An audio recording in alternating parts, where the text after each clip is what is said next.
Die afgelope jare het ek 'n hele aantal keer, 43 keer om presies te wees, 'n toer na Israel toe geneem.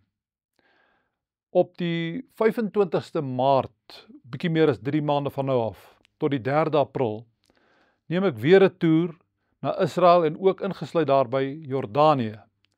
Ons gaan die belangrikste plekke in Israel besoek, in Jordanië as ook.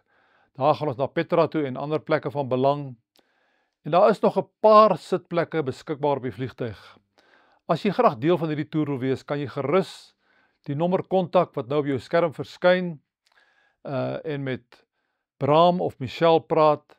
Hulle sal vir jou die nodige inligting stuur. Ek weet nie of ek nog daarna weer 'n toer sal neem nie, maar hierdie ene voel ek op my hart wil ek nog neem.